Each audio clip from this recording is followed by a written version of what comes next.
హంసను హత్య చేయాల్సిన అవసరం ఎవరికొచ్చింది? పెళ్లి కూతురుగా ముస్తాబైందిగా. ఎవరు దేనికి ఆశపడి చేశారు?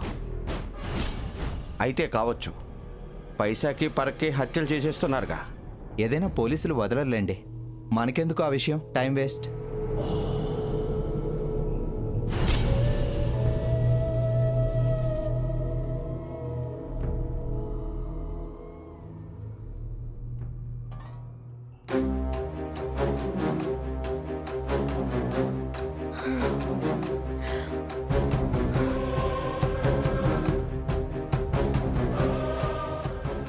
ఇంకా ఈ ఫొటోస్ని ఎవ్వరు చూడరు.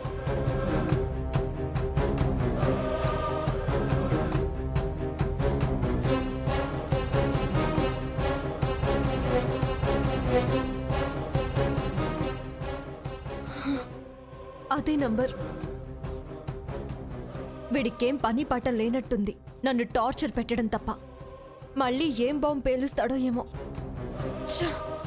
ఆన్సర్ చేస్తే ఒక తప్పు, ఆన్సర్ చేయకపోతే ఇంకో తప్పు. రకరకాలుగా హింసిస్తున్నాడు. హలో, ఏం పిఠాపురం సీతామహాలక్ష్మి గారు, గదిలో దూరి తలుపులు మూసుకొని తీరిగ్గా మెసేజ్లు, ఇన్కమింగ్ కాల్స్ డిలీట్ చేస్తున్నావా?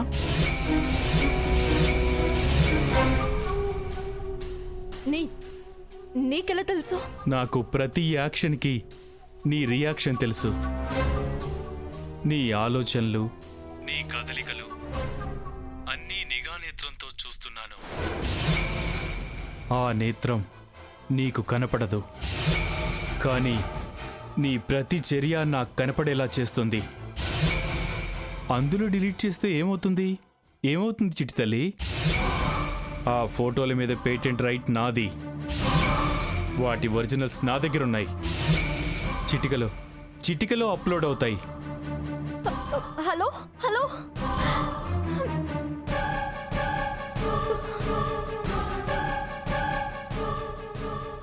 ఇక్కడ జరిగే ప్రతి విషయం అతనికి ఎలా తెలుస్తుంది?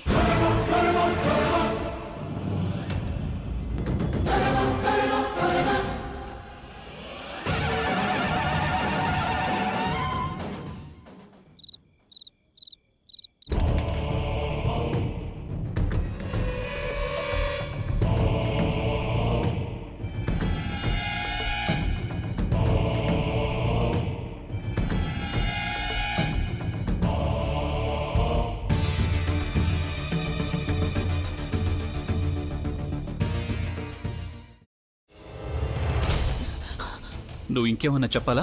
ఇంకేమన్నా అబద్ధం చెప్పాలనుకుంటే చెప్పేయి.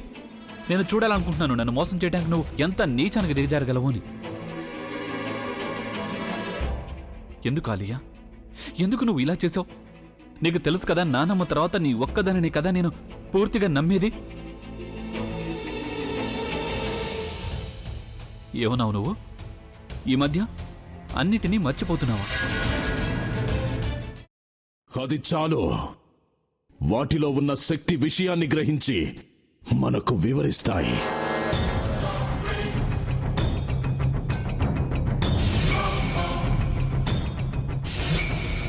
ఎవరు ఆ దండ విప్పొద్దు, గది తలుపులు తెరవద్దు.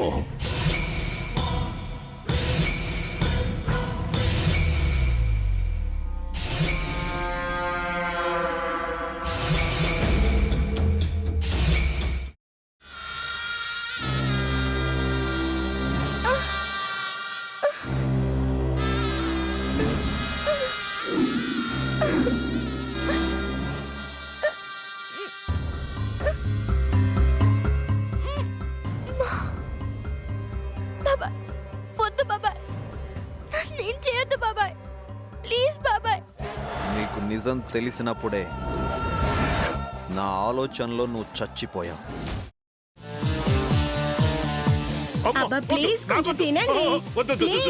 భీమారావు గారు, మీరా? ఇగో మీరా కాదు, సక్కుబాయ్.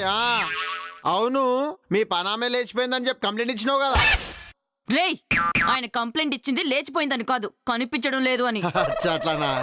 సరే మేడం. ఇడియట్. ఆ వంట మనిషి పేరేంటన్నారు? రత్తాలు మేడం. ఏం పెద్ద మంచి, నీ వంట మంచిని కూడా మేడం అని పిలుస్తావా?